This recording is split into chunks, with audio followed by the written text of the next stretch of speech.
ሰላም ጤና ይስጥልኝ ክቡራትና ክቡራን አድማጮቻችንና ተመልካቾቻችን በዛሬው ልዩ ዝግጅታችን ከወላይታ ብሔራዊ ንቅናቄ ሊቀመንበር አቶ አማኑኤል ሞጊሶ ጋር ቆይታ እናደርጋለን። እንድትከታተሉን ከወዲሁ እንጋብዛችኋለን። አቶ አማኑኤል ጥሪያችንን ተቀብላችሁ ከኦሮሞ ነጻነት ድምጽ ጋር ይህንን ውይይት ለማድረግ ስለፈቀዳችሁ በአድማጮቻችን እንዲሁ በተመልካቾቻችን ስም ከሁሉ በማስቀደም ምስጋና እናቀርባለን። እንኳን በደህና መጡ። እንኳን ደህና ቆያችሁ። የኦሮሞ ነጻነት ድምጽ እናንተ አብራችሁ የወላይታን ህዝብ ድምጽ እንድናሰማ ይህን እድል ስላመቻቻችሁ በወላይታ ብሔራዊ ንቅናቄ አባላትና ደጋፊዎች እንዲሁም በመላው ወላይታ ህዝብ ስም እኔም ላቀርብላችሁ እወዳለሁ። መልካም አቶ አማኑኤል፣ እንግዲህ ሰሞኑን እንደሚታወቀው የወላይታ ብሔራዊ ንቅናቄ ውብን በወቅታዊ ሁኔታ ላይ መግለጫ አውጥቷል። እስቲ የመግለጫውን ይዘትና ትኩረት ቢገልጹልን በዚህ ብንጀምር። እሺ፣ አመሰግናለሁ።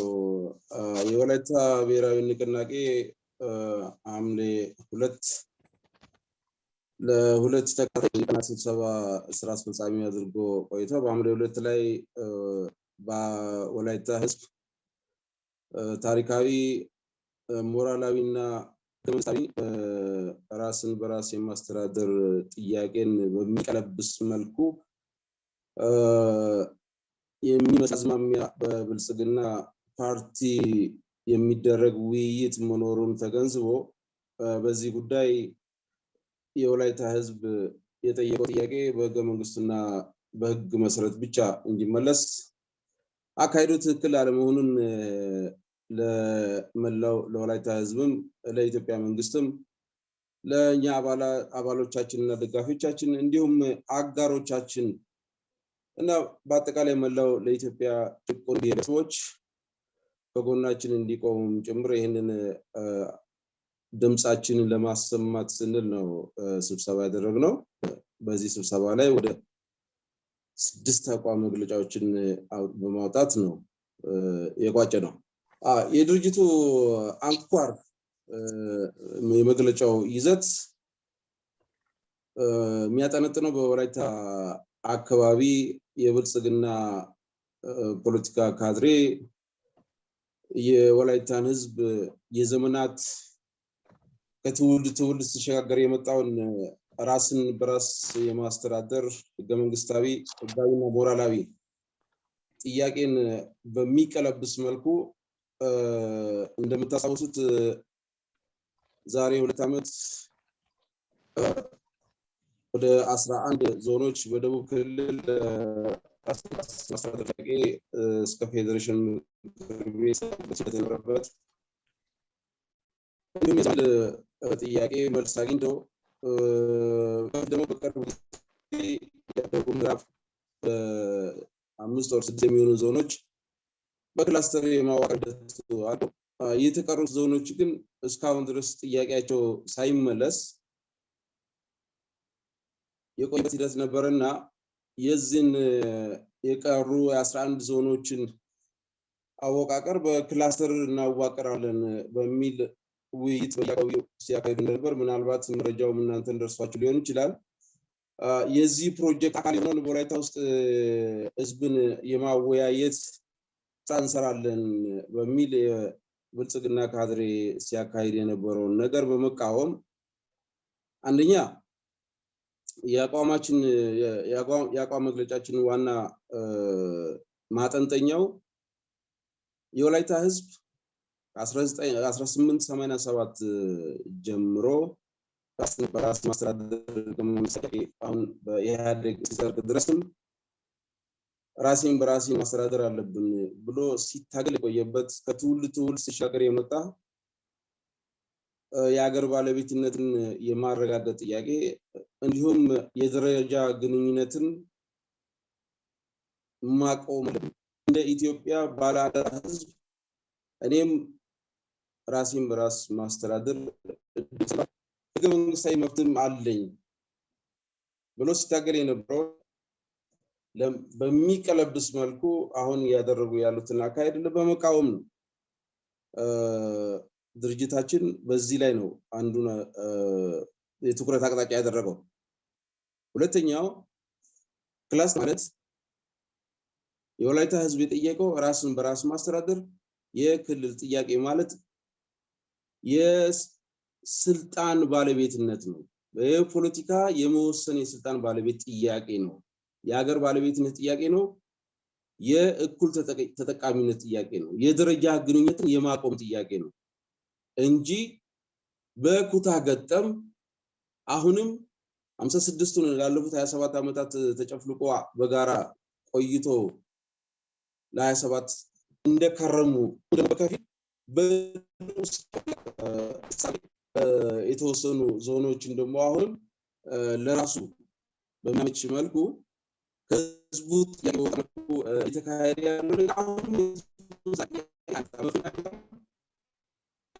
የፖለቲካ ስልጣን ጥያቄ ማያመጣም፣ የኢኮኖሚ ጥያቄ ማይመልስም፣ የህዝቡም ጥያቄ አይደለም፣ ህገ መንግስታዊ ማለት ህጋዊም አይደለም። ስለዚህ በመቀጠል ወላይታ እንደ ህዝብ የተጨቆነ ህዝብ ነው። የወላይታ ህዝብ እንደ ህዝብ ተገፎ ዳር የቆየ ህዝብ ነው። ስለዚህ ይህ አካሄድ መቆም አለበት። ምን ካለበት ደግሞ በአግባቡ እንዲመለስ የጀመረውን ራስን በራስ የማስተዳደር ትግል እስኪመለስ ድረስ በተባበረና በተደራጀ አካሄድ ይህንን ህገ መንግስታዊ ጨፍላቂ የሆነ አካሄድ እንዲወጣውና ለአወናባች የፖለቲካ ኃይሎች የኔ ጥያቄ ፌዴሬሽን ምክር ቤት የተላከው በህገ መንግስቱ መሰረት ይህንን ጥያቄ መመለስ ያለበት የስልጣኑ ባለቤት የሆነው የፌዴሬሽን ምክር ቤት ነው እንጂ የፌዴሬሽን ምክር ጥያቄውን ሳይመልስ ካድሬ በመሃል ሊያወያይ አይገባውም። መወያየት ካለብን የወላይታ ህዝብ ከቀበሌ መዋቅር እስከ ዞን መዋቅር ድረስ በጋራ ተወያይተን መክረንበት ዘክረንበት ህገ መንግስታዊ መንገዱን ተጠቅመን በዞን ምክር የወላይታ ትልቁ የዞን ባለስልጣን የሆነው የዞን ምክር ቤት አጽድቆት ለክልል ተልኳል። የክልል ምክር ቤት ደግሞ የወላይታን ህዝብ የራስን በራስ የማስተዳደር ጥያቄ 1 ዓመት ሙሉ ስብሰባ እንኳን እንዳይሰበሰብ ተከልክሎ ጥያቄው እንደ ጥያቄ እንኳን ሳይታይ የክልል ምክር ቤቱ ዳተኛ በመሆኑ ጊዜውን ጠብቆ ለፌዴሬሽን ምክር ቤት ተልኳል። ስለዚህ ፌዴሬሽን ምክር ቤት ነው ይህን ጥያቄ በህገ መንግስትና አሁን በምንተዳደረው ህግ መሰረት ይህን ጥያቄ የፌዴሬሽን ምክር ቤት ወደ ህዝብ አውርዶ ሪፈረንደም ነው መካሄድ ያለበት እንጂ በአንድ አጀንዳ ህዝብ በየጊዜው ካድሬ እየመጣ የሚያወያይበት የሚያወናብድበት አካሄድ ትክክል አይደለም። ስለዚህ ይህን በተባበረ ድምፅ በተደራጀ ኃይል አካሄዱ ትክክል እንዳልሆነ የህዝብን ድምፅ የመቀልበስ አካሄድ እንደሆነ የመላው የወላይታ ህዝብ ድምፅና ፍላጎት ወይም መሻት ሳይሆን የብልጽግና ካድሬዎች መሻት ነው፣ የጥቂት ኤሊቶች መሻት ነው። ስለዚህ ይሄንን ህዝቡ እንዲታገል ድምፁን እንዲከበርለት መብቱ እንዲከበርለት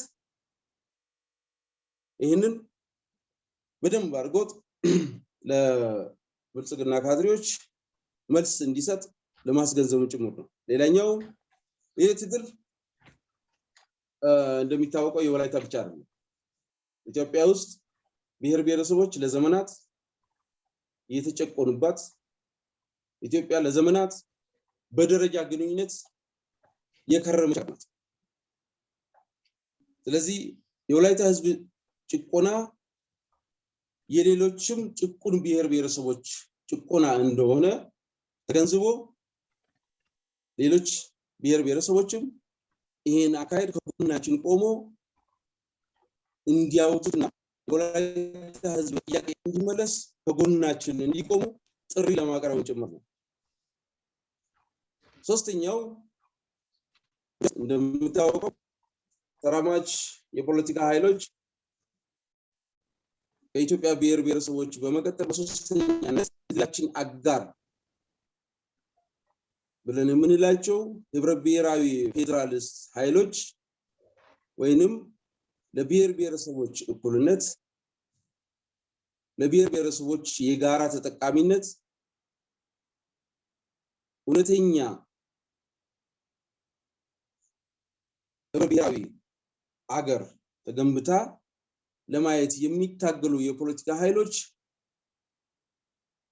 ይህንን የወላይታ ብሔራዊ ንቅናቄ የሚያካሂደው ትግል መነሻው ወላይታ ይሁን እንጂ የብሔር ብሔረሰቦች እኩልነት፣ የወላይታ መረጋገጥ የሌሎችም ጭቁን ብሔር ብሔረሰቦች መብት እንዲረጋገጥ ከፍተኛ ፋይዳ ያለው በመሆኑ እነዚህ ዲሞክራት ኃይሎች ከጎናችን ቆመው የወላይታ ብሔር ላይ እየደረሰ ያለውን ጭቆና በቃ ብሔሮች መብታቸው ሊከበር ይገባል። ኢትዮጵያ ህብረ ብሔራዊ አገር ናት። ኢትዮጵያ ባለ ብዙ ባህል ሀገር ናት። ኢትዮጵያ ባለ ብዙ ቋንቋ ሀገር ናት። ኢትዮጵያ ባለ ብዙ እምነቶች ሀገር ናት። ይሁን እንጂ ግን ህብረብሔርነት የተወረበት ሀቅ ሆኖ ሳለ በስርዓት ግን የተከለከለ በፈረንጅኛ እንደሚባለው it's the lived fact but the denied norm።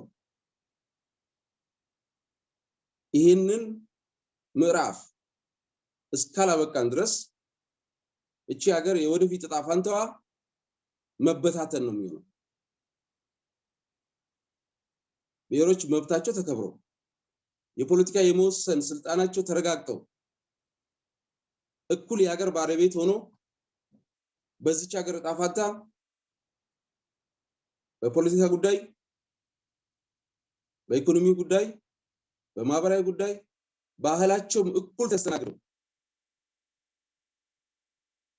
ውብ የሆነች ሀገር ለመገንባት ካስፈለገ ተራማጅ እየተፈጸመ ያለውን ህገ መንግስታዊ አካሄድ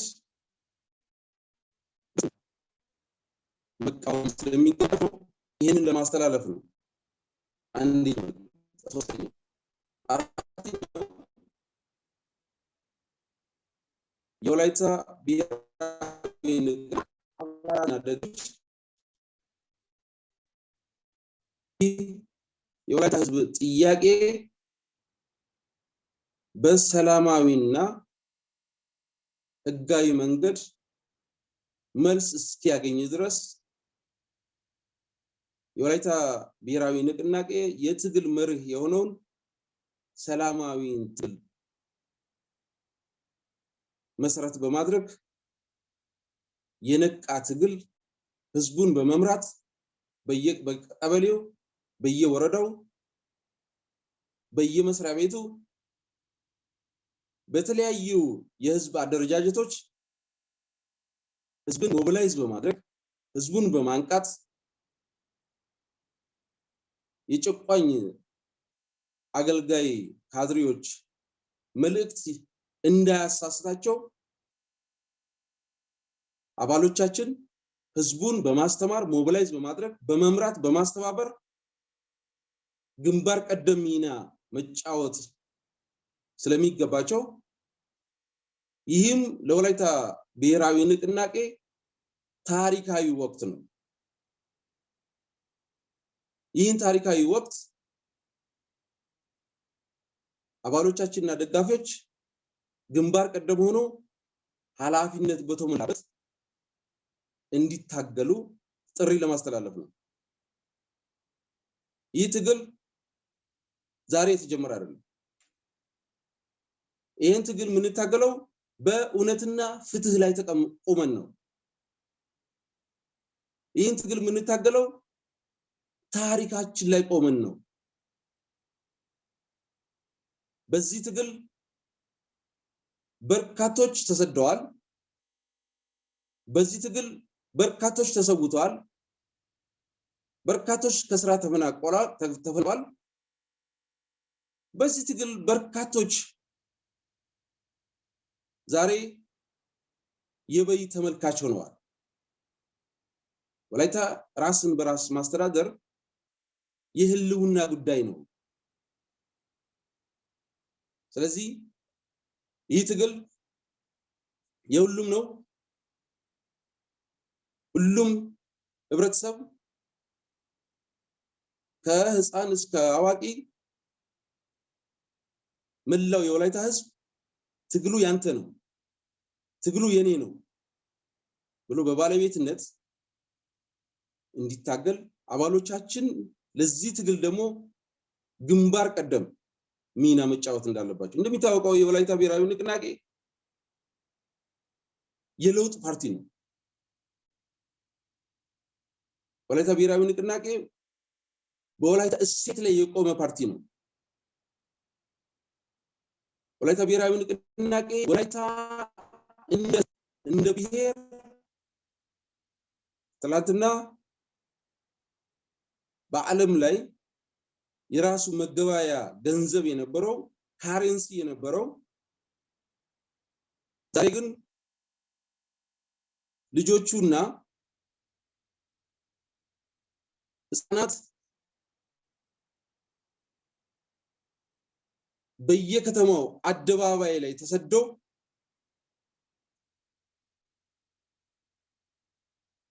ለከተማ ጉልበት ብዝበዛ እንዲዳረጉ ያበቃው የፖለቲካ ስልጣንን ስለተነጠቀ ነው። የመደራደር አቅም ወላይታ ስለተንኮታኮተ ነው። ይህ ደግሞ ሆን ተብሎ ታቅዶ ታስቦበት ወላይታ ከአካባቢው እንዲሰደድ የበይ ተመልካች እንዲሆን የተሰራበት የፖለቲካ ስርዓት ያመጣበት ውጤት ነው። ድህነት መሰረቱ የኢኮኖሚ ችግር ሳይሆን የፖለቲካ ችግር ነው። ይህንን የፖለቲካ ችግር እስካልፈታ ድረስ የወላይታ ህዝብ መቼም ይሁን መቼም ጥያቄው መልስ አያገኝም።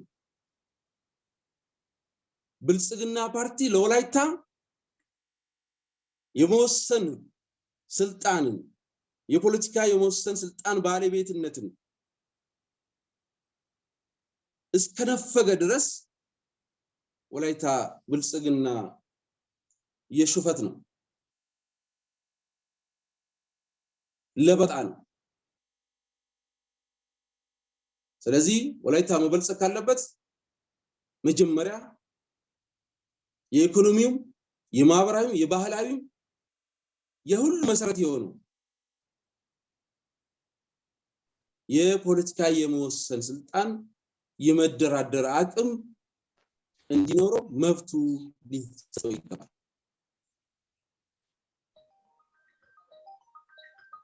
ይህን የመወሰን ስልጣን እስካላገኘ ድረስ የደረጃ እድገት ግንኙነትን እስካላቆመ ድረስ ወላይታ መቼም ይሁን መቼም በዚህ ድህነትም ይሁን ባህሉም ይሁን ታሪኩም ይሁን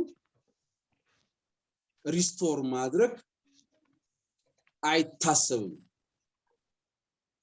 ስለዚህ መጀመሪያ ያንተ ቁልፍ ችግር የፖለቲካ የመወሰን ስልጣን ነው። ይህንን ያጣውን የፖለቲካ ስልጣን እንዲመለስ እያንዳንዱ የወላይታ ብሔራዊ ንቅናቄ አባሎቻችንና ደጋፊዎች ይህ ታሪካዊ ወቅት ሆኖ መሆኑን ተገንዝቦ በዲሲፕሊን በተደራጀ መንገድ በእያንዳንዱ የህዝብ መዋቅር ላይ በእያንዳንዱ አደረጃጀት ላይ ኦርቶዶክስም በኦርቶዶክስ ፕሮቴስታንትም በፕሮቴስታንት ሙስሊሙም በሙስሊም እምነት የግል ሆኖ ግን የወላይታ ህዝብ ጉዳይ የጋራ ጉዳይ ነው። በእምነት ሳይለያይ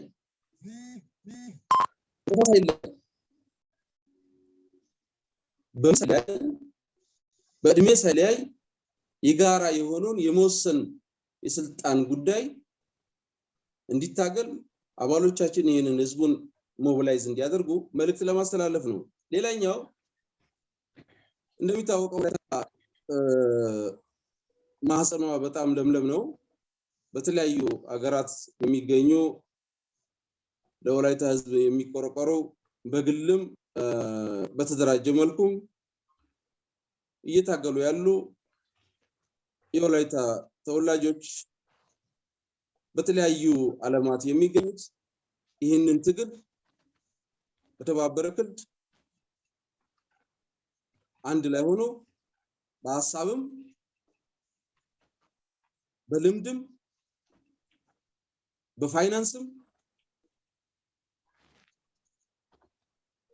በተለያዩ ነገሮች ህዝቡን እንዲያግዙና እንዲደግፉ ትግሉን ጎን ቆሞ ዳር እስኪደርስ ድረስ በጋራ ከኛ ጋር እንዲታገሉ መልእክት ለማስተላለፍ ነው። አመሰግናለሁ። ምናልባት የመግለጫውን ይዘት ጠቅላላ አድርገው ሲገልጹልኝ ነበርና እጅግ በጣም አድርጌ አመሰግኖታለሁ አቶ አማኑኤል። ዋናው ትኩረቱ ምን ነበር ወደሚለው ነው እንጂ ምናልባት ወደ ውይይቱ መምጣታችን አይቀርም። እንግዲህ በመግለጫው ላይ እንደተጠቀሰውም የወላይታ ህዝብ ላለፉት ከ128 ዓመት ገደማ በፊት ያለውን የማንነት ሴቶቹንና መብቶቹን ነፃነቱን ተነፍጎ ዛሬ ላለበት ሁኔታ እንደተዳረገ ህዝቡና በተደራጀ መልኩ በሚንቀሳቀሱ የመብት ታጋዮቹ የተገኙ መብቶች እንደተገኙ ይጠቅሳል መግለጫችሁ፣ የድርጅቱ መግለጫ ላይ ማለት ነው። አሁን እንግዲህ እስቲ አድማጮቻችንና ተመልካቾቻችን የበለጠ ግንዛቤ እንዲኖራቸው በመግለጫው በተደጋጋሚ የተጠቀሰው ጉዳይ ስለ መዋቅራዊ አደረጃጀት የሚጠቅስ አለ። ክላስተር አደረጃጀት የሚልና ድርጅቱ ያወገዘው መንግስት ደግሞ በመተግበር ላይ ያለው ጉዳይ ነው የሚሉት ማለት ነው። ምንድነው የክላስተር አደረጃጀት? ትርጉሙ ምንድነው? ለምንድነው የወላይታ ብሔራዊ ንቅናቄ ይህንን አደረጃጀት የተቃወመበት? ምንድነው አደረጃጀቱ? በምን መልኩ ነው ከወላይታ ህዝብ ጥያቄ ጋር አንፃር ከወላይታ ህዝብ ጥያቄ አንፃር ሲታይ ተቃራኒ ወይንም ደግሞ የህዝቡ ጥያቄ አለመሆኑ የሚንጸባረቀው? እሺ፣ በጣም ጥሩ ጥያቄ ነው። በመሰረታዊነት ክላስተር ህገ መንግስታዊ ነው። ክላስተር በኢትዮጵያ ፌደራላዊ ዲሞክራሲያዊ ሪፐብሊክ ህገ መንግስት ብሔሮች የራሳቸውን መብት በራስ እንዲያስተዳድሩ የብሔሮችን መብት ነው እንጂ የሚሰጠው በኩታ ገጠም አንድ ላይ እንዲደራጁ ህጉም አይፈቅድም። እንደዚህ አይነት ህግ በህገ መንግስትም አልተቀመጠም። ስለዚህ ከህጉ አንፃር ከዲሞክራሲ አካሄድም ጸረ ዲሞክራሲያዊ ነው። ሁለተኛ ጥያቄው ሲጀመር የህዝብ አይደለም። የምንቃወምበት አንዱ የህዝብ ጥያቄ አይደለም።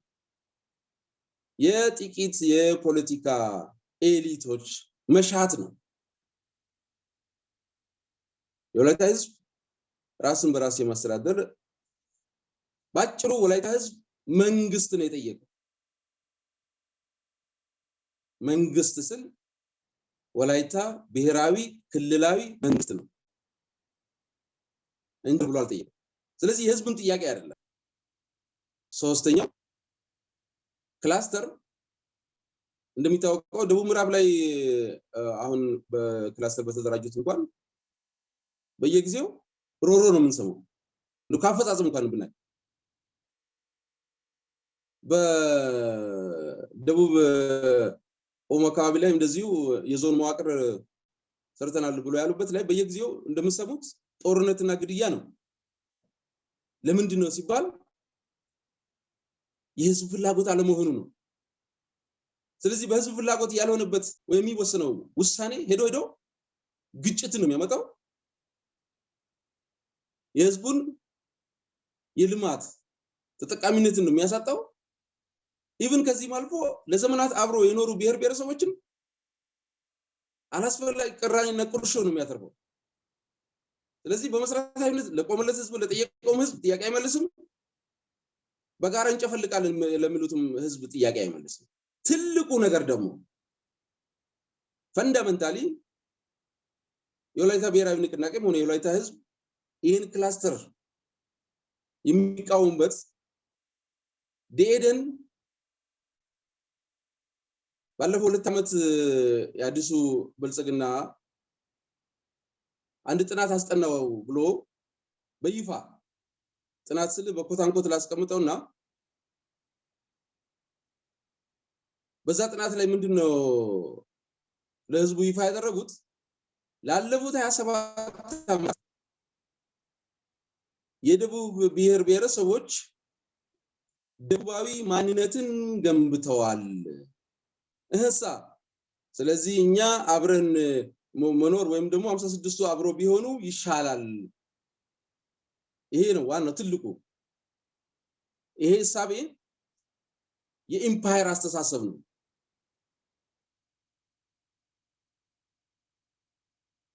የብሔር ብሔረሰቦችን ማንነት በማክሰም ማንነት በማይታወቀው አንዲፋይንድ ለሆነ ማንነት ደቡባዊ ማንነት የለም። ደቡባዊ ማንነት ደቡብ አቅጣጫ ነው። ደቡባዊ ማንነት መገለጫው ራሱ ምንድነው?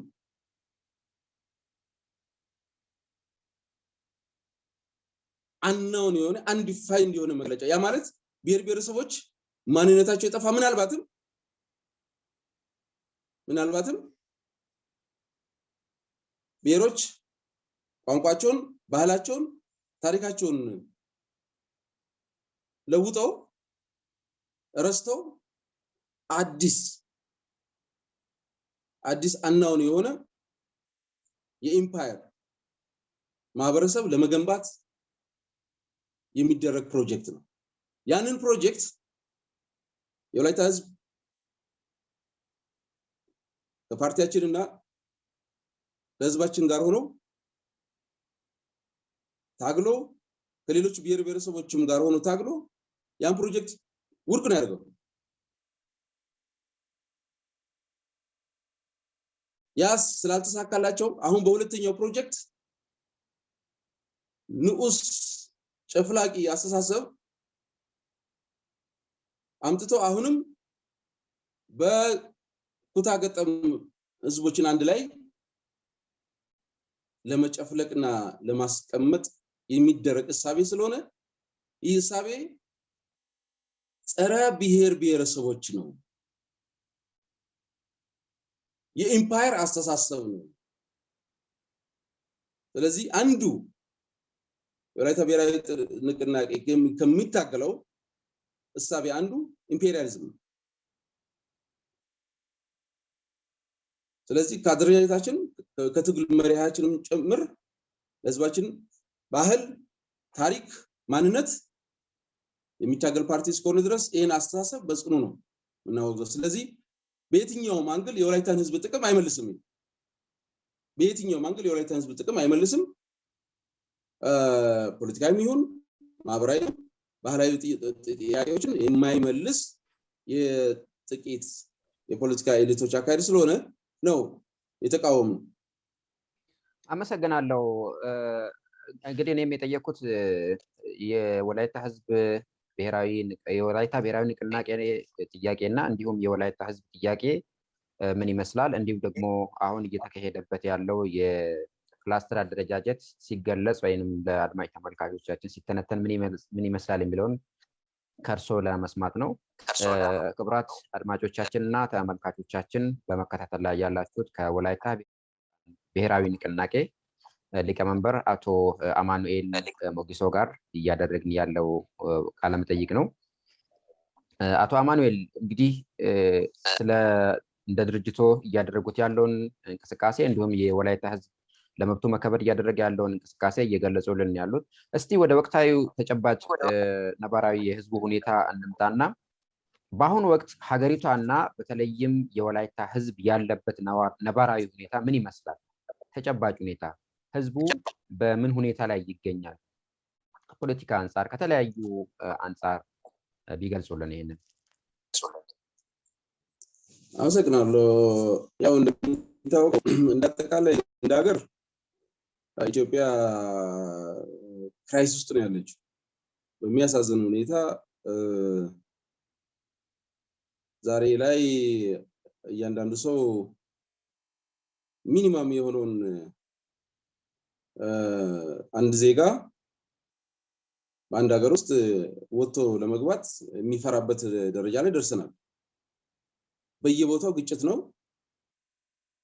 የግጭቱ መንስኤም ባላወቅም የዳቦ ስም ነው የሚሰጠው።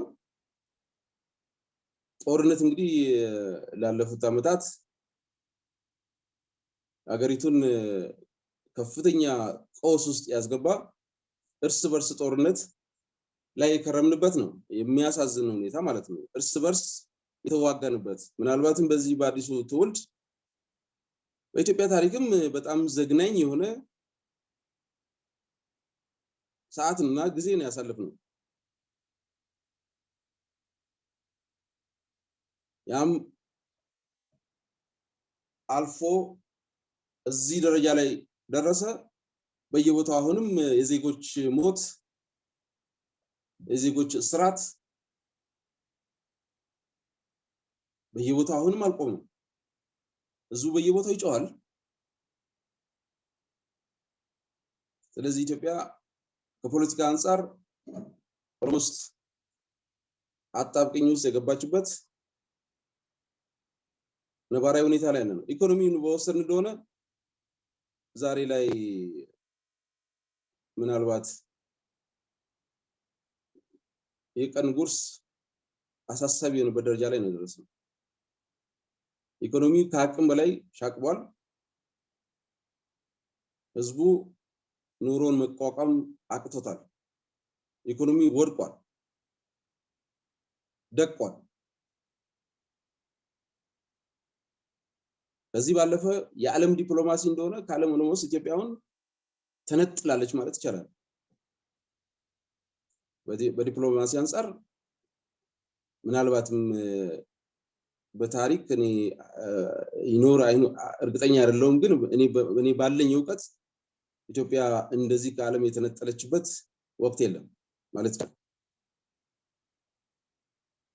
ስለዚህ ዲፕሎማሲ በልኩም ስናይ እጅግ በጣም አሳሳቢ ደረጃ ላይ ደረሰበት። የኢኮኖሚ ሁኔታም ቢሆን መቋቋም ያቃትን፣ የፖለቲካ ክራይሲስም ቢሆን በየቦታው ግጭት ነው። ዛሬ ብሔር ብሔረሰቦች እርስ በርስ በከፍተኛ ሁኔታ መጠራጠር የነገሰበት፣ አብሮነታችን በጣም የሳሳበት የላላበት ጊዜ ላይ ነው ያለነው። ወላይታም የኢትዮጵያ አካል እንደመሆኑ ምናልባትም ለየት የሚያደርገው ከዚህም በተጨማሪ የህዝቡ ጥያቄ ታፍኖ የቆየበት፣ በጭቆና ውስጥ ያለ፣ በኑሮ ውድነት ውስጥ ያለ፣ በስጋት ውስጥ ያለ ህዝብ ነው። ስለዚህ በአጠቃላይ ወላይታም ኢትዮጵያም ዛሬ መስቀለኛ መንገድ ላይ ያለችበት ሰዓት ነው። በጣም የሚያሳስበን ወቅት ነው ያለ ነው። ይህንን ይመስላል። አመሰግናለሁ። እስቲ ወደ ወቅታዊ ሁኔታ ደግሞ ልመልሶት። እንደሚታወቀው በአሁኑ ወቅት ኢትዮጵያ በፖለቲካ፣ በኢኮኖሚ፣ በማህበራዊ እንዲሁም በዲፕሎማሲያዊ መስክ ከፍተኛ ችግር ውስጥ ወይም ምስቅልቅል ውስጥ ገብታለች። እርሶም እንደገለጹት ከዚህም ባሻገር ደግሞ ለህዝቦቻቸው መብት ነፃነትና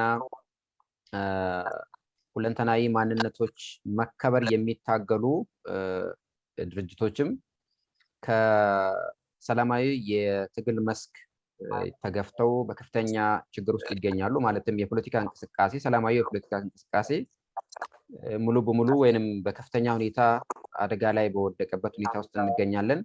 ይህንንና ሌሎችንም አጠቃላይ ኢምፓየሪቷን እንዲሁም ደግሞ ህዝቡ እዛች ኢምፓየር ውስጥ ያሉትን ህዝቦች ከገቡበት አጣብቂኝ ለማውጣት እንደ መፍትሄ ተደርጎ እየተወሰደ ያለና ሌሎች የፖለቲካ ድርጅቶችን በብዛት እንደ መፍትሄ የሚጠቅሱት ብሔራዊ የምክክር ወይንም ደግሞ የመግባባት ውይይት እንደሆነ ይገለጻል። የወላይታ ብሔራዊ ንቅናቄ በአሁኑ ወቅት በመንግስት አስተባባሪነት እየተካሄደ ያለውን ብሔራዊ ምክክር እንዴት ይመለከተዋል? በአንድ በኩል ደግሞ የተቃዋሚ የፖለቲካ ፓርቲዎች ወይንም ድርጅቶች ኮከስ በሚል ይህንን ሁኔታ ወይንም ይህንን ምክክር መስፈርቱን ያላሟላ በሚል ተቃውሞት ይታወቃል። የእርሶ ድርጅትም ከዚህ ኮከስ መካከል አንዱ ነው። እንግዲህ የትኛው መስፈርት ሊሟላ ይገባል፣ የትኛው መስፈርት ነው የተጓደለው የሚለውንም ከዚሁ ጋር አብረው ቢያነሱልኝ። ጥሩ፣ አመሰግናለሁ። በመነሻ መጀመሪያ ከማስተካከያ ጋር ትልበልና አሁን ኢትዮጵያ ውስጥ ሊካሄድ የታሰበው ውይይት አንዳንዴ በማወቅም ባለማወቅም ስሙ በተሳሳተ መልክ ይጠራል። ኦልሞስት የተለያዩ ባለስልጣናትም የመንግስትም የተለያዩ አካላትም እኛም ጭምር እንጠራለን። ነገር ግን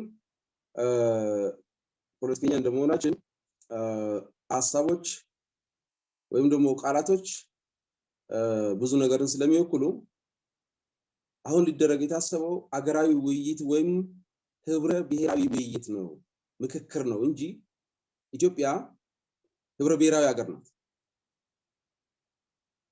ብሔራዊ ምክክር የሚለው ራሱ ምክክሩን አይወክልም። ኢትዮጵያ ብሔር ሀገር አይደለችም። ኢትዮጵያ የህብረ ብሔር ሀገር ናት።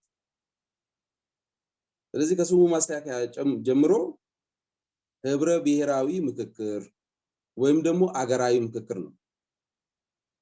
ይሄን ካልኩኝ ይህ ምክክር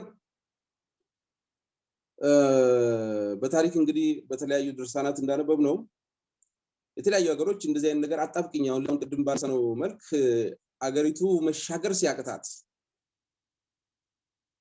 በከፍተኛ ክራይሲስ ውስጥ የፖለቲካ ክራይሲስ ውስጥ ስትገባ መንግስት ምናልባትም በመንግስትና በህዝብ መሃል ያለው ኮንትራክት ሊቋረጥ ሲቃረብ ወይም ደግሞ መንግስት በህዝብ ሌጂስመሲ ሲያጣ በርካታ ሀገሮች በቅርቡ እንጂ እኛ ጎረቤት ሀገሮች ሱዳን፣ ደቡብ ሱዳን፣ ኬንያ፣ ቱኒዚያ፣ የመን ብዙ ሀገሮች ናቸው እንደዚህ አይነት ውይይት የሚያደርጉት።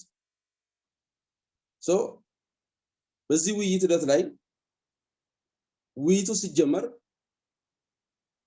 ኤክስትራ ኮንስቲቱሽናል በአገሪቱ ውስጥ ያለው ህግ እና ህገ መንግስት መሰረት ኢኮኖሚንም ፖለቲካው ማህበራዊ ነገሮችን መምራት ሲያቅተው የመንግስት ተቋም እንደ ተቋም መንግስታዊ ስራውን ማስኬድ ሲሳነው የዛ ሀገር ህዝቦች አንዳንድ ጊዜ አንዳንድ ነገሮች ላይ የውጭ የዲሞክራሲ ተቋማት ወይም ደግሞ የተለያዩ ሀገሮች ጫናም ይጀምራል። አንዳንድ ጊዜ ደግሞ ከሀገሪቱ ውስጥ ካሉ የተለያዩ ግለሰቦችም የፖለቲካ ኃይሎችም ከህዝቡም በሚነሱ ጥያቄዎች ሀገራዊ ምክክሮች ይጀምራሉ። አጀማመሩ የተለያየ ነው። ዞሮ ዞሮ ግን አሁን ትልቁ ነገር ኢትዮጵያ ውስጥ ይሄ ሀገራዊ ምክክር ወይም ደግሞ ህብረ ብሔራዊ ምክክር ከዛሬ 10 ዓመት ከዛም በፊት ኦፌኮም የተለያዩ ፓርቲም በቅርቡ የኛ ፓርቲም ከተቋቋመ ጊዜ ጀምሮ በአገሪቱ ውስጥ በሰላም መንገድ የሚታገሉ የፖለቲካ ፓርቲዎች ይሄን ሀገራዊ ምክክር ወይም ደግሞ ህብረ ብሔራዊ ምክክር መጀመር አለበት ብሎ ብዙ ሲወተውቱ የቆዩበት ሀገር ውስጥ የተለያዩ ኤሊቶች ይሄን ሐሳብ በግልም በቡድንም ሲያነሱ የነበረበት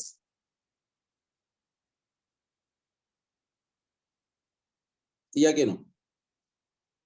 ጥያቄው በመንግስት ደረጃም እየገፋ መጥቶ ተቀባይነት አገኘ። ከምርጫ በኋላ መንግስት ስልጣን ሲይዝ በባለ ሲመቱ ሀገራዊ ምክክር ወይም ደግሞ ህብረ ብሔራዊ ምክክርን ለማካሄድ በገባው ቃል መሰረት ወደ ትግበራ የገባ ውይይት ነው። ይህ ውይይት ህዝብ መነሳቱ አንደኛ ሌጂቲመሲ ጥሩ ነው የተቀባይነቱ ከህዝብ መነሳቱ ጥሩ ነበር። ይሄን ጥያቄ ግን መንግስት እንደበጎ ጎን ወስዶ ማስኬድ ሲገባው ይሄን ጥያቄ ምንድነው ያደረገው? የዚህ ሀገራዊ ምክክር ችግሩ ከጥንስሱ ወይም ፈረንጆች እንደሚሉት ዴድ አት አራይቫል እንደሚባለው ገና ከመድረሱ የሞተ ሀገራዊ ምክክር ሆኖ ቀረ። ለምን? አንደኛ ሀገራዊ ምክክር መነሻው በኮንሰንሰስ ላይ ነው፣ በውይይት ነው፣ በምክክር ነው፣ በኔጎሽዬሽን ነው።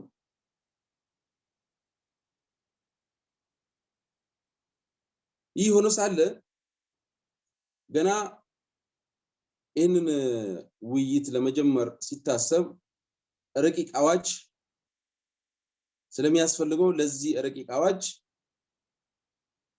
ሲረቀቅ እንዴት ነው የተረቀቀው? አዋጁ ሲረቀቅ ይሄን ለረጅም ዓመታት ለዘመናት በተለያየ ህብረተሰብ ጥያቄ ያለበት የኢኮኖሚ ጥያቄ፣ የባህል ኢፍትሐዊነት ጥያቄ፣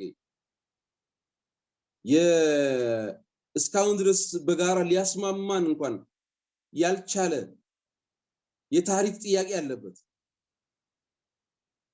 እስካሁን ድረስ የማንነት ጥያቄ እንኳን ያልተመለሰበት፣ የድንበርና ወሰን ችግር ያለበት፣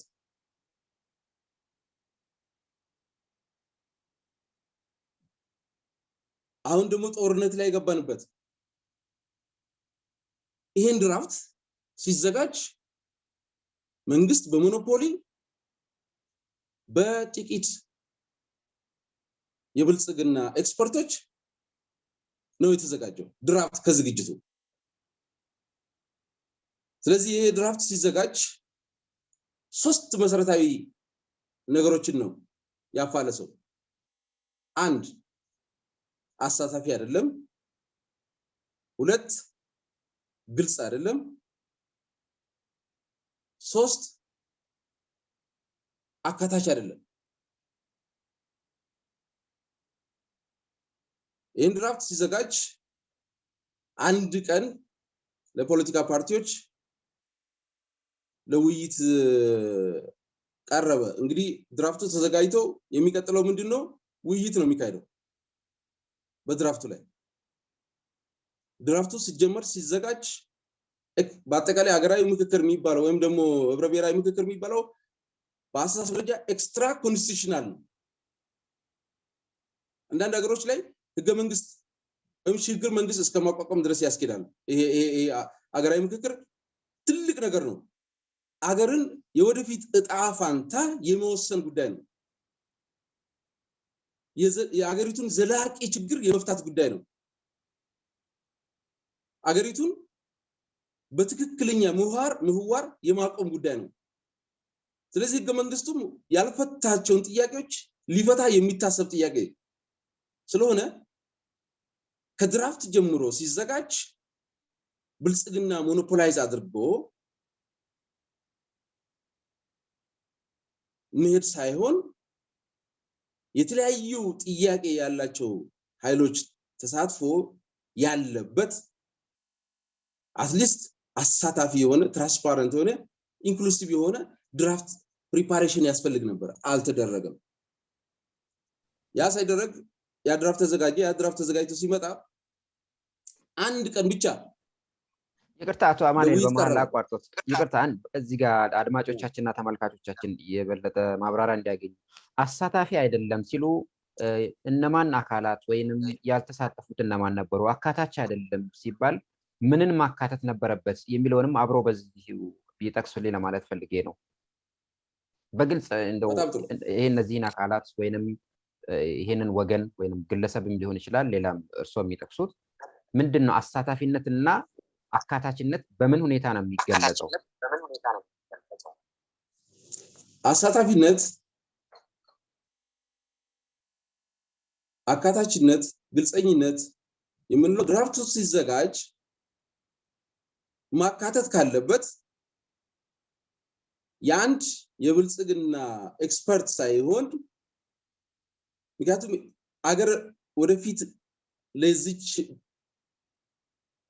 እዚህ ኢትዮጵያ ውስጥ ለሚኖሩ ብሔር ብሔረሰቦችና ህዝቦች የምትሆን አዲስቷን አገር የመገንባት ነው በብልጽግናና በሌሎች የፖለቲካ ኃይሎች የእይታ ልዩነት አለ ስለዚህ የተለያዩ የፖለቲካ እይታ ያላቸው ኃይሎችን ማካተት ሁሉንስ ያካተተ አይደለም አሳታፊ ውይይት ማድረግ እዚህ ውስጥ በአንድ የብልጽግና ኤክስፐርት ሳይሆን ከተለያዩ የሲቪክ ማህበራት ይኖራሉ ዋና ኮር የሚባሉ ህዝብ አደረጃጀት ውስጥ ሪፕሬዘንት የሚያደርጉትን ከተለያዩ የፖለቲካ ኃይሎች ኢትዮጵያ ውስጥ እንደሚታወቀው እንግዲህ ይሄ የዜግነት ፖለቲካ ላይ የተመሰረተ የፓርቲ አደረጃጀት አለ ሁለተኛ ደግሞ ህብረ ብሔራዊ ፌደራሊዝም ላይ ወይም ደግሞ በብሔሮች መብት ላይ በደንብ አድርገው እንትን የሚሉ ኃይሎች በሁለት ጎራ ያለ ከነዚህም ኃይሎች ቢያንስ በሚወክል መልኩ ከሌሎችም የህብረተሰብ ክፍሎች የተሰባጠረ ባለሙያዎች ጉባኤ ነው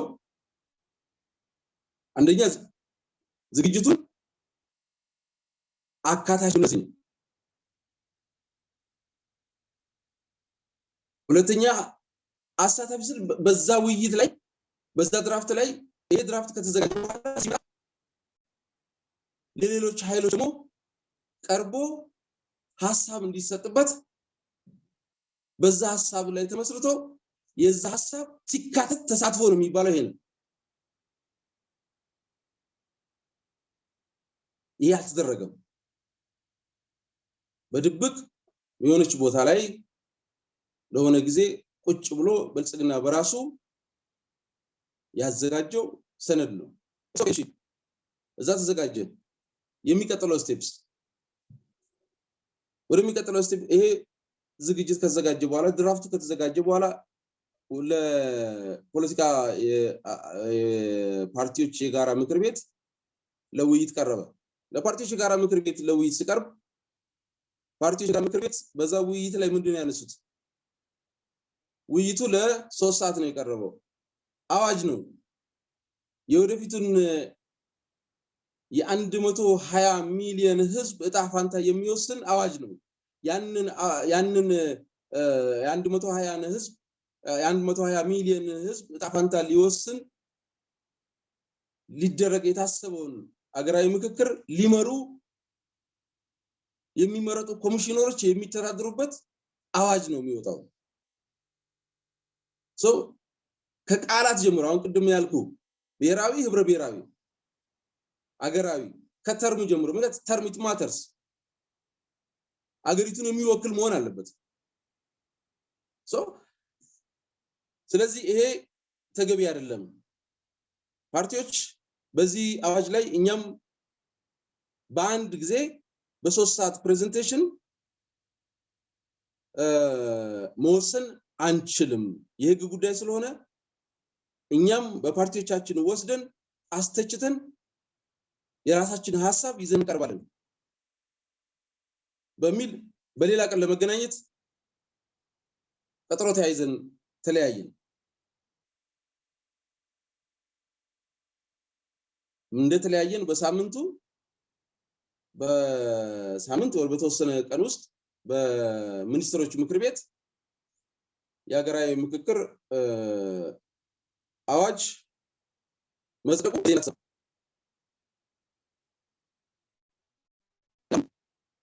አካሄዱ ግልጽ አይደለም።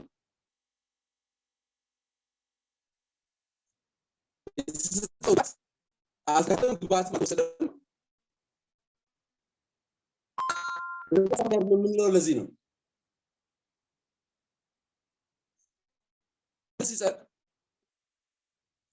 እዛ ውስጥ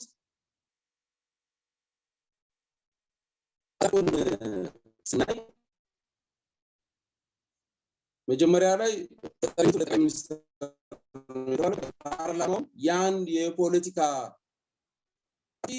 ተወካዮች ያሉበት ነው። ሌሎቹ ምናልባትም አንድ ሁለት የሚባሉ ዞሮ ዞሮ ኢንሲግኒፊካንት የሆኑበት ነው። ስለዚህ ተጠሪነቱ ቢያንስ ለፕሬዝዳንቷ መሆን አለበት የሚል ሐሳብ በተለያዩ የፖለቲካ ፓርቲዎች ምናልባት የተለያዩ ሚዲያ ላይም ቀድሞ የፖለቲካ የጋራ ምክር ቤት ፕሬዝዳንት ዶክተር አባፊም የተለያየ ጊዜ ሲገልጹ ሰምታችሁ ሊሆን ይችላል እና ይሄ ሐሳብ ሲሰጥ እንዶ መንግስት በተወካዮች ምክር ቤት ላይ ይሄ ጉዳይ እንዲጸድቅ ተደረገ። ስለዚህ ከዛ አሁን ደግሞ የኮሚሽነሮች ተብሎ እንደምታውቀው በተለያዩ ሚዲያ ላይ ወደ 6 የሚሆኑት በግልጽ በተዘዋዋሪ ከዚህ በፊት ወይ በኢህአዴግ ስልጣን ላይ ነበሩ፣ ግማሾቹ አሁን ድረስ የብልጽግና ኮሚሽን ሚኒስትሮችን የሚያማክሩ ናቸው። ስለዚህ ይሄ አገራዊ ምክክር ስቴት አት ዘ አራይቫል ታማኒ አይደለም፣ ክሬዲብል አይደለም። ሁለተኛ አዋጁ ላይ እነዚህ ኮሚሽነሮች አሁን ባለው በኢትዮጵያ ውስጥ እንግዲህ ውይይት ለመካሄድ አለበት ምክክር ላይ የመጀመሪያው ሪፖርቶች አሉ። አንደኛ ያሉት የፖለቲካ ሁኔታ ስቴብል ማድረግ አለበት። ጦርነት፣ አለመረጋጋት እዚህም ሰላም የሌለበት አገራዊ ምክክር ተወያዮቹ እፎይ ብሎ ወይም ደግሞ ነፃነት ተሰምቷቸው መወያየት አይችሉም። ስለዚህ ይሄ ሁኔታ በየትኛውም አገር ላይ ቅድመ ሁኔታው እቺ አገር ወደ እውነተኛ አገራዊ ምክክር መሄድ ካለባት ማቆም መካሄድ አለበት። ይሄንን አሁን ያሉ ኮሚሽነሮች ግልጽ ማንዴት አላቸው።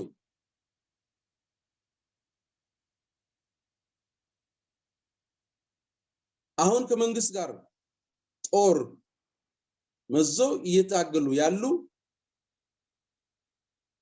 ኦሮሞ ነጻነት ጦር፣ ቲፒኤልኤፍ ቤኒሻንጉል አካባቢ ላይ ያሉ፣ አሁን ሰሞኑን ደግሞ በጋምቤላ አካባቢ ላይ ያሉ የተለያየ ቦታ ላይ ያሉ ኃይሎችን ጠርቶ የማናገር የማወያየት ስልጣን አለው። ግልጽ አይደለም። ይሄ ጥያቄ ለነሱም በአንዱ ውይይት ላይ ተነስቶ ነበር፣ አልመለሱም። ስለዚህ ኮሚሽነሮቹ ማንዴታቸው ክሊር አይደለም። ምክንያቱም አንድ ኮሚሽነር ማንዴት ክሊር መሆን አለበት። በሀገራዊ ምክክር ላይ ማንዴት ክሊር እስካልሆነ ድረስ ውይይቱን ሰዎች በሙሉ እምነት አይሳተፉም። ምክንያቱም እነዚህ ሰዎች ውሳኔ መጨረሻ ላይ ያስተላለፍነውን ውሳኔ እስኪ ማስተግበር ይችላሉ ወይ ብለ ማመን ስትጀምር ነው በሙሉ ልብ ወደ ውይይቱ ምትገባው ወይም ምታስኬደው። ስለዚህ ከዚህ አንግልም ስናይ የማንዴት ችግርም አለ፣ ግልጽ አልተቀመጠም። ስለዚህ ነው ይሄ አካሄድ መስተካከል አለበት። አሁን እንደ ቀድሞ በሩጫ ምናልባትም የውጭ ኃይሎችን ግፊት መልስ እንዲያገኝ የይስሙላ አገራዊ ምክክር ከሆነ ይሄ ለውጥ የማያመጣ ስለሆነ እኛም የምንሻውን ለውጥ ስለማያመጣ ይሄ ገና ካጀማመሩ መስተካከል አለበት። ካልተስተካከለ በስተቀር ለኢትዮጵያ ዘላቂ መፍትሄ አያመጣም። ምናልባትም ይሄ ብልጽግና በምርጫ አጭበርብሮ ስልጣን ያገኘውን በዚህ በአገራዊ ምክክር ተቀባይነቱን በውጭም በአገር ውስጥም ለማግኘት የሚያደርገው አካሄድ ካልሆነ በስተቀር በዚህ አካሄድ የሚታሰበውን ውጤት ሊያመጣ አይችልም። ስለዚህ 13 የፖለቲካ ፓርቲዎች አካሄዱን በመገምገም ከታሪካዊ ተጠያቂነትም ከቆምንለት መርህም አንፃር አሁን ኢትዮጵያ ካለችበትም ተጨባጭ ነባራዊ ሁኔታ አንፃር ገምግመን ይሄ አካሄድ ካልተስተካከለ ውጤቱ አያምርም። ስለዚህ እንደ አንድ ሰላማዊ ታጋይ መንግስትን በእንደዚህ አይነት መልኩ ሐሳብ መስጠት የራሳችን አማራጭ ሐሳቦችን ማቅረብ ኃላፊነትም ግዴታም ስላለብን ነው ወደ ኮከስ አደራጅተን በጋራ ሆነን ይሄ እንዲስተካከል ጥረት ማድረግ አለብን ብለን ከቅን ኢትዮጵያዊነትም ሁለተኛም ደግሞ እንደ አደራ እየተንቀሳቀስን ያለ ነው። ይሄን ለማለት ፈልጋለሁ። አመሰግናለሁ። እኔም ወደዚሁ ጉዳይ ለመጣለውት ነበረ። ምክንያቱም በኢትዮጵያ ያሉ የተቃዋሚ የፖለቲካ ድርጅቶች ሰሞኑን የኮከስ አደራጅተው በተለያዩ ርዕሰ ጉዳዮች ላይ እየተወያዩ አብረው እየሰሩ እንደሆነ ሰምተናል። ድርጅቱን ጨምሮ የኦሮሞ ነጻነት ግንባር፣ የኦጋዴን ብሔራዊ ነጻነት ግንባር፣ አሬና፣ ህብር ኢትዮጵያ፣ የአፋር ህዝብ ፓርቲ እና ሌሎችም እርስዎ የጠቀሷቸውን በርካታ ፓርቲዎች እየተንቀሳቀሱ እንደሆነ ሰምተናል።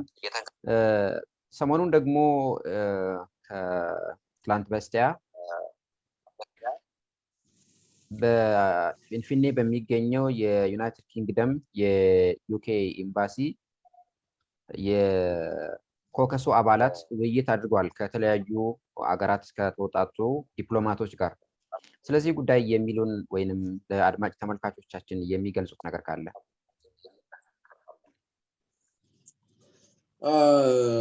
አዎ፣ ትላንትና የኛ አባል ፓርቲዎች ተገኝቷል። አጋጣሚ የተወሰነ እኛ በስራ ምክንያት አጭር ጊዜ ጥሬም ስለተላለፈ ያው የኮከስ ስለሚገልጹ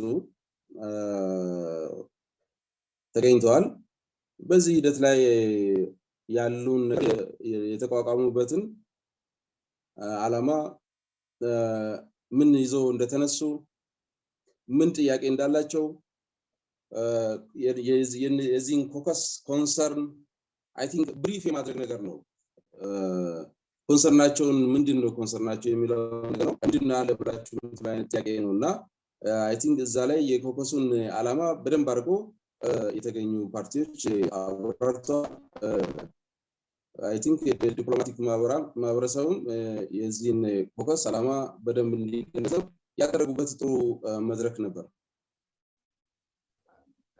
በአጠቃላይ ኮከሱ እያደረገ ያለው እንቅስቃሴ አሁን በምን ሁኔታ ላይ ይገኛል? ቀደም ሲል ጠቅሰውልኝ ነበረ ስለ አገራዊ ወይንም ህብረ ብሔራዊ እርስዎ በገለጹት መልኩ ህብረ ብሔራዊ ምክክር ሁኔታ ላይ በተመለከተ አብረን በመስራት ላይ እንገኛለን ብለዋል። ያለውትን እንደ ኮከሱ ያለውን አቋም በማንጸባረቅ መሆን የሌለባቸው እንዲሁ መሆን ያለባቸውን ለይቶ አንጥሮ ወደ መፍትሄው ለመሄድ እየተንቀሳቀሱ እንዳሉ ነው ቅድም የጠቀሱልኝ። አሁን በምን ሁኔታ ላይ ይገኛል የኮከሱ አባላት? እርስዎ የወላይታ ብሔራዊ ንቅናቄ እርስዎ ድርጅት የወላይታ ብሔራዊ ንቅናቄ እንቅስቃሴስ ሁኔታስ በዚህ ምን ድርሻ አለው? ምን እያበረከቱ ነው ያሉት? ኮከስ አንደኛ ሲደራጀው በዓላማ የተደራጀ ነው። ቡድኑ የጋራ ዓላማ ይዞ የተደራጀ ቡድን ነው ወይም ኃይል ነው። ስለዚህ የዓላማ አንድነት አለው። አጀማመሩ ላይ የተደራጀበት የዓላማ አንድነት አለው። ሁለተኛ ይሄ ኃይል እስከተገናኘን ድረስ ዛሬ ሁለት ስብሰባዎችን አድርገናል። ሶስት ስብሰባዎችን አድርገናል። ባለፈው አሁን ምናልባት ቅዳሜ ዕለት ያደረግነውን ስብሰባ ውሳኔ ሀሳቦችን በኮከሱ አማካይነት ኦልሞስት ድራፍት ጨርሰናል። ለህዝብ ይፋ የምናደርገው ነው የሚሆነው። የውይይታችን ያነሳናቸው መቋጫ ሀሳቦችን የውሳኔ ሀሳቦችን ይፋ ይደረጋል። ዞሮ ዞሮ ግን በአጠቃላይ ኮከሱ አሁን ያለበት ደረጃ አንደኛ አሁን ያለው ሀገራዊ ሁኔታ በደንብ ገምግመን ዓላማ ነድፈን ይሄ ኮከስ ዘላቂ ችግር መፍታት ካለበት በህግና ደንብ መመራት አለበት የሚለውን ውሳኔ ወስነን ኮከሱ ሊመራ ያለበትን ህግና ደንብ ኦልሞስት እያዘጋጀን ያለነው። ስትራቴጂክ እቅዶችን በአጭር ጊዜና የረጅም ጊዜ ስትራቴጂክ ግባችን ምንድነው መሆን ያለበት። ሶስተኛ እዚህ ውስጥ ይሄ ሀገራዊ ምክክር አሁን የተቋቋሙ የ11 ፓርቲዎች ብቻ አይደለም፣ የመላው የኢትዮጵያ ህዝብ ነው። ስለዚህ ሌሎች ኃይሎች እኛ ጋር ሊታገሉ ወይም ደግሞ አብሮ እዚህ ኮከስ ውስጥ ሊገቡ ቢፈልጉ በመልኩ ነው የሚገቡት። ሌሎችም ዲፕሎማቲክ ማህበረሰብ ሆነ በአገር ውስጥ ያሉ የተለያዩ ተቋሞች ኮከስ ምንድነው ይባል የራሱ የሆነ ዓላማ ግብ ያለው ህግና ደንብ ያስፈልጋናል በሚል በዚህ እንትን ላይ ኦልሞስት አሁን ይሄንን ድራፍት በማዘጋጀት ላይ ኃላፊነት ወስደን ተከፋፍለን መስራት ጀምረናል። ሌላኛው ጋር የሚተዳደሩበት ዲስፕሊን የጋራ ሜሞራንደም፣ ምክንያቱም አብረን ልንሰራ የሚያስችል የጋራ መግባቢያ ሰነድ ያስፈልጋል እነዚህ ፓርቲዎች። ስለዚህ እዚህ ላይ አንድ በቅርቡ ለህዝቡም ዲስክሎዝ የምናደርግበት የዚህን ኮከስ አደረጃጀት ለህዝቡም የምናበስርበትን የጋራ መግባቢያ ሰነዶች ኦልሞስት እየተዘጋጁ ነው። በዚህ ሂደት ላይ ያለነው ቀጣይ the way forward ይህን ኮከስ ማጠናከር አለብን የሚሉ እንትኖች ላይ ወደ ሰነድ ማዘጋጀት ሂደት ገብተናል። አሁን ባለው ደረጃ ይሄን ይመስላል። መልካም አቶ አማኑኤል፣ እንግዲህ በውይይታችን እንደገለጹልኝ የወላይታ ህዝብ በሰላማዊ መንገድ መብቱ እንዲከበርለት የሀገሪቷን ህግና ህገ መንግስት መሰረት በማደረግ መልኩ ጥያቄ ሲያቀርብ ነበር። እስካሁን ምላሽ አላገኘም። በተቃራኒው ደግሞ የህዝቡን ፍላጎትና ጥያቄ ያላንጸባረቁ አካሄዶች ስልጣን ላይ ባለው መንግስት እየተካሄደ እንዳለም በመግለጫውም ጠቅሷል። አሁንም ገልጸውልኛል። እንዲሁ በተመሳሳይ በሀገሪቷ የተለያዩ አካባቢዎች ማለትም በሁሉም ቦታ ማለት ይቻላል አሁን ስልጣን ላይ ያለውን የብልጽግናን መንግስት ጨምሮ የተለያዩ ሀገሪቷን የገዙ ስርዓቶች ህግና ህገ መንግስታዊ ስርዓቱ እንዲከበር የሚል በተደጋጋሚ ሲወተውቱ ይሰማል። ነገር ግን ህዝቦች ህገ መንግስቱን መሰረት በማድረግ ጥያቄ ሲያቀርቡ ጥያቄዎቻቸው ምላሽ ተነፍገው በአፈሙዝ ሲታፈን በተደጋጋሚ ይስተዋላል። አሁን ያለው ሁኔታም ይህንኑ የሚገልጽ ነው። እንግዲህ ከእርሶ ከሚታገሉለት የወላይታ ህዝብ ጥያቄና ነባራዊ ሁኔታ ልነሳና ይህን መሰል የመሰረታዊ የህዝቡ የህገ መንግስት ጥያቄ በህገ መንግስታዊ መብቱ ላይ በህገ መንግስቱ ላይ በተቀመጠው ሁኔታ መብቱ ያልተከበረለት ከሆነና በኃይል በደባና በሴራ የሚታፈን ከሆነ የህዝቦች መብቶች በአፍ ብቻ ተወርተው በተግባር የማይገለጹ ከሆነና ሁሉም ነገር ስልጣን ላይ ባለው ፓርቲና ኃይል በአፈሙዝ ወደ መፍታቱ የሚካሄድ ከሆነ የህዝቦች እንዲሁም መጻኢ የኢምፓየሪቷም ይሁን ጠቅላላ የአካባቢው መጻኢ እድል ምን ይሆናል ብለው ይገምታሉ? በዚህ ላይስ ምን አስተያየት አለው? የህዝቡ ትግልስ ወዴት ያመራል? በጣም ጥያቄ ነው። እንግዲህ ኢትዮጵያ የምትባለው ሀገር ከተመሰረተች ጊዜ ጀምሮ ኢትዮጵያን ዝብስናት ኢትዮጵያ የብዙ ብሔር ብሔረሰቦች የብዙ ቋንቋ ኢትዮጵያ የብዙ ታሪክ የብዙ ባህል እምነት የብዙ መልክዓ ባለ ብዙ ጸጋ የሆነች ሀገር ናት። ነገር ግን ኢትዮጵያ ውስጥ በየጊዜው የተፈራረቁት መንግስታት እቺን ሀገር ይህንን ጸጋ መሸከም እንዳትችል አድርጓታል።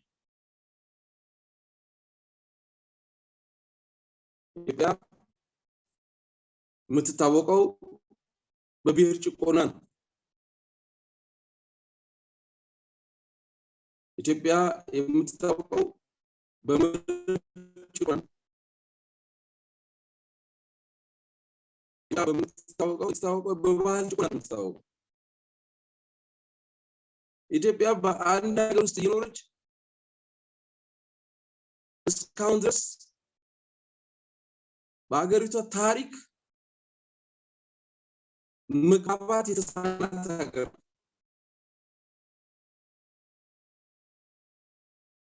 ታሪክ የሚባለው እንኳን የኢትዮጵያ ብሔር ብሔረሰቦች ታሪክ በርካቶቹ ታሪክ አልባ ሆኖ የቆዩባት ሀገር ናት። ኢትዮጵያ የክህደት ሀገር ናት። ስለዚህ እውነተኛ ኢትዮጵያ የለበጣ ኢትዮጵያ ደግሞ ጮሌዎች የሚሏት ሳይሆን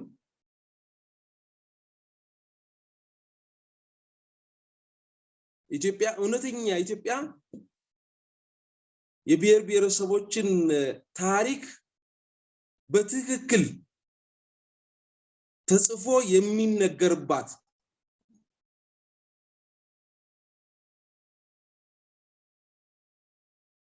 ሁሉም በታሪኩ በኢትዮጵያ ውስጥ እኔም የኢትዮጵያ ታሪክ ውስጥ ራሱን የሚያይባት አገር መሆን አለባት። ኢትዮጵያውን ባለው ተጨባጭ ሁኔታ ይሄ አይነት ታሪክ የላትም። ባለው ታሪክ መግባባት ተስኖናል። ባለው ታሪክ አንዱ ያንዱን ታሪክ አንዱ ያንዱን ባህል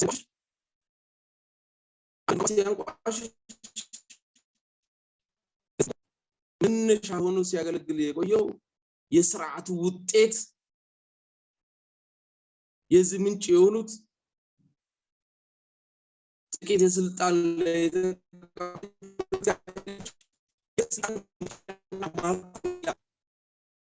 ህዝብ ማወናበጃ ሆኖ ለፖለቲካ ፍጆታ ሆኖ ሲያገለግል የቆየ ታሪክ ሲያገለግል ባህል ሲያገለግል ማንነት ነው። ስለዚህ ኢትዮጵያ መቀጠል ካለባት እውነትም ጠንካራ ህብረ ብሔራዊ የበለጸገች አዲስ አሁን ያለንበት ምናልባትም ክራይስ ሳምታይምስ ወይም አንዳንድ አስቸጋሪ ወቅት ከባድ ፈተና በሚገጥመን ጊዜ የምንወስናቸው ውሳኔዎች ምናልባትም ቆም ብለን ማሰብ ጀመር እንዳጋጣሚ ተቀበለን ለስ ብለን ምንድነው ችግራችን ነው? ኢትዮጵያ ውስጥ ያሉ ብሔር ብሔረሰቦች ምንድነው የሚያስጨራይ መሻታቸው ምንድነው? እውነት በኢትዮጵያ ፖለቲካ ውስጥ ብሔር ብሔረሰቦች የመወሰን ስልጣን አላቸው ወይ?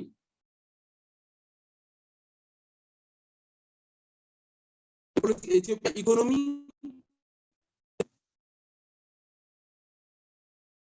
ከሪሶርሳቸው ብሔሮች በፍትሃዊነት ይጠቀማሉ። ይሄ መረጋገጥ አለበት። ኢትዮጵያ ውስጥ የሀብት ብዝበዛ አለ። በተለይ የተፈጥሮ ሀብት ብዝበዛ በከፍተኛ ሁኔታ ኢትዮጵያ ውስጥ የጉልበት ብዝበዛ የትየለሌ ነው። በስርዓታዊ መንገድ ብሔሮች ለማክሰም ሲስተሚክ ዲስፕሌስመንት then assimilation forced በኃይል ህዝቦች ወይም ብሔር አንድ ብሔር ከቦታ ማንነቱ በዛ ልክ እንዲከስም በስርዓት ይሰራበታል እዚህ ሀገር። ስለዚህ ኢትዮጵያ ውስጥ የተደረገው የመንግስትነት ባህሪ በጭቆና የተገባ ነው። እቺ ሀገር አንድ ላይ መቆየት ካለባት ብሔሮች እኩልነት የብሔሮች ጥያቄ በትክክል መመለስ አለበት። እኩል የሀገር ባለቤት መሆን አለባቸው። እኩል በአካባቢያቸው በሀብታቸው ብሔሮች መወሰን አለባቸው። እንደ ህዝብ ደግሞ በሀገር ደረጃ ኢትዮጵያ ላይ ጋራ መወሰን አለባቸው። ፌደራል መንግስት ብሔሮች በጋራ የሚወሰንባት ህዝቦች ብሔረሰቦች የሚወሰንባት ህብረ ብሔራዊ ፌደራላዊ ዲሞክራሲያዊ ስርዓት እቺ ሀገር ሄዳ ትበትናለች እንጂ መፍትሄ አታመጣም። ስለዚህ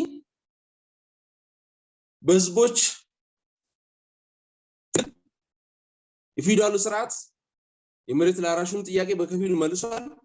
የመደብ ልዩነት መልሷል። የብሔሮች ጥያቄ አልተመለሰው። አሁንም በህዝቦችና ብሔረሰቦች ማንነታቸው ባህላቸው መንግስታዊ እውቅና አግኝቶ በ1983 ብሔሮች ማንነታቸው እንዲከበር ራስን በራስ ማስተዳደር ጥያቄ ህገ መንግስታዊ እውቅና ያገኘበት ደረጃ ላይ ደርሷል። አሁን የቀረው በዚህ ህገ መንግስት የጎሉ ነገሮች ካሉ በተለይ ይሄንን ህገ መንግስት ዲሞክራሲያዊ ማድረግ ማለትም ህብረ ብሔራዊ ፌደራሊዝምን ዲሞክራሲያዊ ማድረግ እውነተኛ የብሔሮች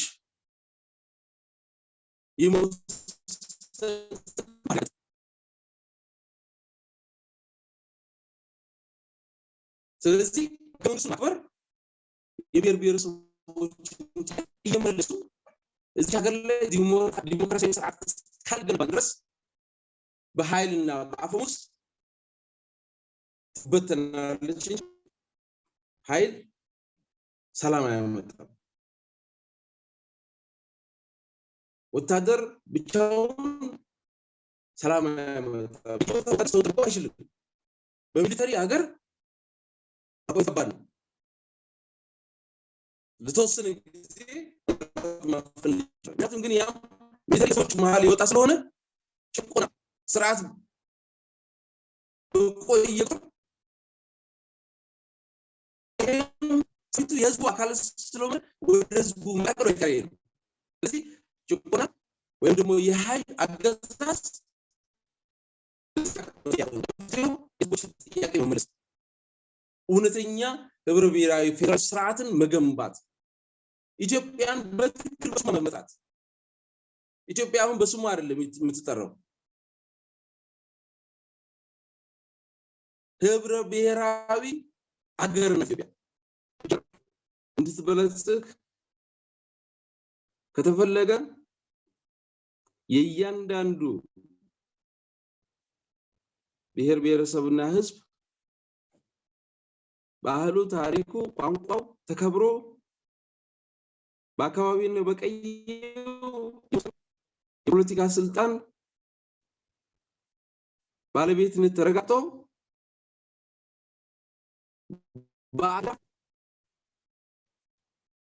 በጋራ የመወሰን ስልጣን ሲረጋገጥ ያኔ እውነተኛ ሁሉን አቃፊ አገር ስትመሰረት ኢትዮጵያ የወደፊት በአፍሪካ ትልቅ አቅም ያላት ያን አቅም መጠቀም የከለከላትን ጋንግሪን በሽታ ነቅላ ስትል ኦሮሞም ወደ ኦሮሞ ገናናነቱ፣ ወላይታም ወደ ወላይታ ገናናነቱ፣ አማራም ወደ አማራ ገናናነቱ፣ ትግሬም ወደ ትግሬ ገናናነቱ፣ በአጠቃላይ ሱርማም ሜኒቱም ኮንሶም እያንዳንዱ ብሔር ብሔረሰብ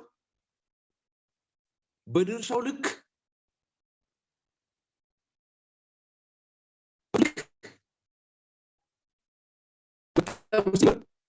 መወሰን ስልጣን ሲያገኝ ያኔ ሁሉም እኩል የገልባረ ባለቤትነት ስሜት ማንጸባረቅ ሲጀምር በኢትዮጵያ ውስጥ ወላይታ ራሱን ማየት ሲጀምር በኢኮኖሚ በባህሉም በኢትዮጵያ ውስጥ ራሱን ማየት ሲጀምር ያኔ የምትገነባው ሀገር በእርግጠኝነት ለአፍሪካም ለዓለም በቴክኖሎጂም በቱሪዝም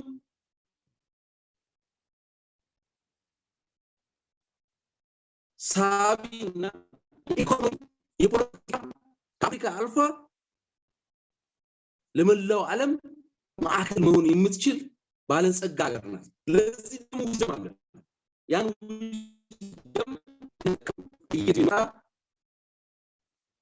ፖለቲካ ኃይል ኢትዮጵያን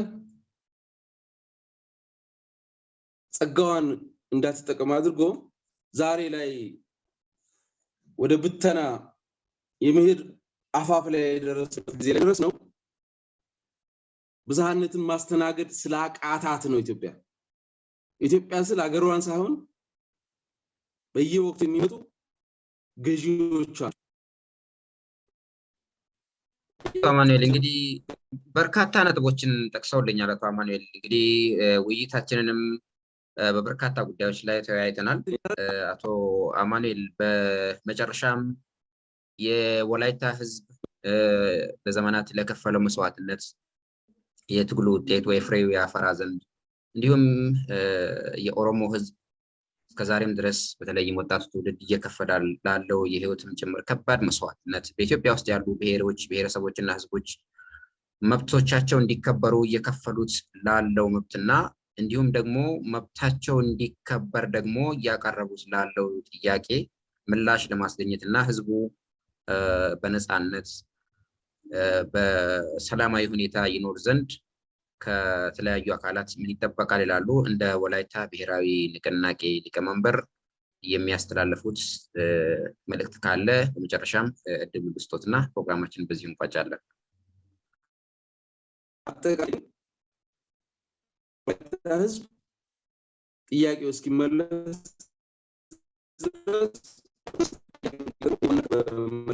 የሚጠበቅ ነው። ሌላኛው ሌሎች ብሔረሰቦችም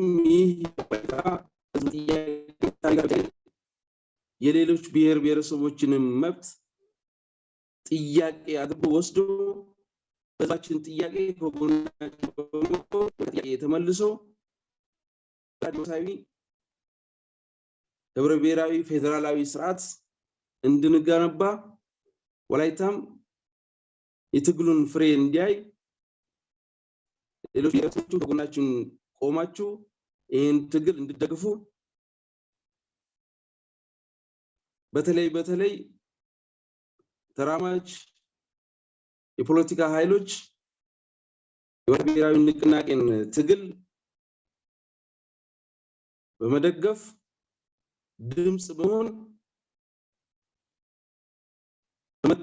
በማታገል ከጎናችን ሆናችሁ የህዝባችን ጥያቄ እንዲመለስ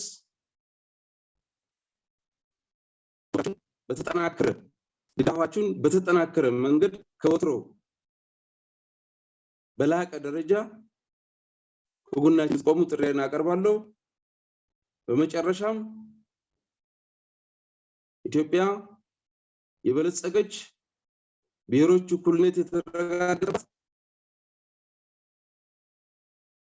የብሔር ብሔረሰቦች ራስን በራስ የማስተዳደር ጥያቄ የተመለሰባት ዲሞክራሲያዊ ህብረ ብሔራዊ ፌደራሊዝምን ገንብተን በዓለም ያለን ከፍተኛ የብዝሃ አቅም በልካችን ለዓለም ማበልጸግ እንድንችል እያንዳንዱ ህዝብ ነገ የሰላም አየር ዲሞክራሲያዊ ሀገር ተገንብታ ለማየት በጋራ እንታገል። ድል ለብሔር ብሔረሰቦችና ህዝቦች ይሁን። አመሰግናለሁ። አቶ አማኑኤል ሞጊሶ የወላይታ ብሔራዊ ንቅናቄ ሊቀመንበር ይህንን ውይይት ከኦሮሞ ነጻነት ድምጽ ጋር ስላደረጉ በአድማጮቻችን እና ተመልካቾቻችን ስም እጅግ አድርጌ አመሰግኖታለሁ። በጣም አመሰግኖታለሁ አቶ አማኑኤል። እኔም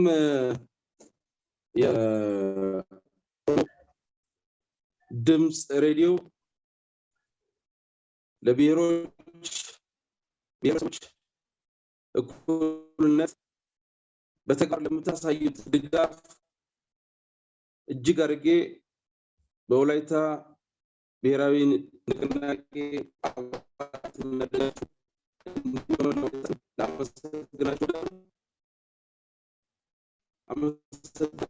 እሺ አቶ አማኑኤል እጅግ አድርገን እናመሰግናለን። ክቡራትና ክቡራን አድማጮቻችንና ተመልካቾቻችን ከወላይታ ብሔራዊ ንቅናቄ ሊቀመንበር ከአቶ አማኑኤል ሞጊሶ ጋር ያደረግነው ውይይት በዚሁ ተጠናቋል።